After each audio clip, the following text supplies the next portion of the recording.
এখনো আশা ফুরিয়ে যায়নি বাংলাদেশের। সমীকরণ বলছে আর মাত্র এক ম্যাচ জিততে পারলেই বড় সুযোগ পেতে পারে বাংলাদেশ। আর দুই ম্যাচই যদি জিতে যায় তাহলে হতে পারে অনেক শঙ্কার শেষ। তবে শুধু নিজেদের নয়, বিধাতার লেখায় মিলতে হবে আরও বেশ কিছু সমীকরণ। কি সমীকরণ মিললেই চ্যাম্পিয়ন্স ট্রফি খেলবে বাংলাদেশ, তা নিয়ে বিস্তারিত থাকছে প্রতিবেদনায়। 7 ম্যাচ শেষ, প্রথম ম্যাচে বড় জয়, এরপর 6 ম্যাচে হারের পর হার, টানা 6 হার। বিশ্বকাপ থেকে সবার আগে ছিটকে গেছে বাংলাদেশ। তবে গত আসরে যে চ্যাম্পিয়ন্স ট্রফির সেমিফাইনাল খেলেছিল বাংলাদেশ, সেই চ্যাম্পিয়ন্স ট্রফিতে খেলার যোগ্যতায় অর্জন করা এখন বিশাল ব্যাপার। কেননা বিশ্বকাপের সেরা 8 দলই খেলবে সেই চ্যাম্পিয়ন্স ট্রফি। তবে সেটি বাংলাদেশের খেলতে হলে মিলতে হবে বেশ কিছু সমীকরণ। মাত্র আর এক ম্যাচ জিতেও সম্ভব চ্যাম্পিয়ন্স ট্রফি খেলা। সেক্ষেত্রে আগামী সবগুলো ম্যাচে হারতে হবে নেদারল্যান্ডসকে এবং ইংল্যান্ডকে হারতে হবে কমপক্ষে 2টি ম্যাচ। তাহলেই আর এক ম্যাচ জিতে রান রেট ঠিক থাকলেই শীর্ষ 8 দলের মধ্যে থাকবে টিম বাংলাদেশ।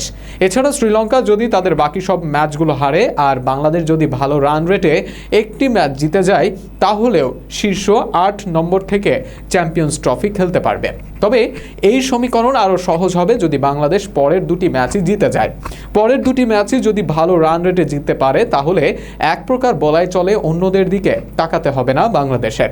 চলমান বিশ্বকাপের 7 ম্যাচে 1 জয়ে 2 পয়েন্ট নিয়ে এই মুহূর্তে তালিকার 9 নম্বরে রয়েছে বাংলাদেশ। বিশ্বকাপে বাংলাদেশের এখনও 2টি ম্যাচ বাকি রয়েছে। শ্রীলঙ্কা ও অস্ট্রেলিয়ার বিরুদ্ধে বিশ্বকাপে বাকি 2টি ম্যাচ জিততে পারলে বাংলাদেশের পক্ষে চ্যাম্পিয়ন্স ট্রফির যোগ্যতা অর্জন করা সম্ভব, বেশ ভালো করেই সম্ভব।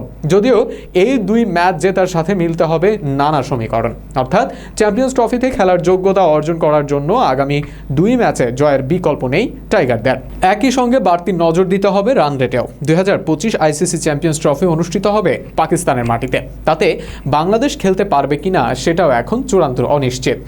2021 সাল থেকে চ্যাম্পিয়ন্স ট্রফির নিয়মকানুন ঢেলে সাজিয়েছে আইসিসি। আর এই ওয়ানডে টুর্নামেন্টটি সেই বছর থেকে অনুষ্ঠিত হচ্ছে নতুন ফরম্যাট অনুযায়ী।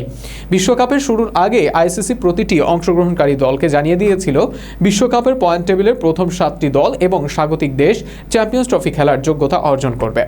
এবারের স্বাগতিক দেশ পাকিস্তান যদি প্রথম 7-এ থাকে, তাহলে পয়েন্ট টেবিলের 8 নম্বর দলটি সেই সুযোগ পেয়ে যাবে। তবে শীর্ষ 8-এ থাকাটাই এখন সবচেয়ে বড় চ্যালেঞ্জ।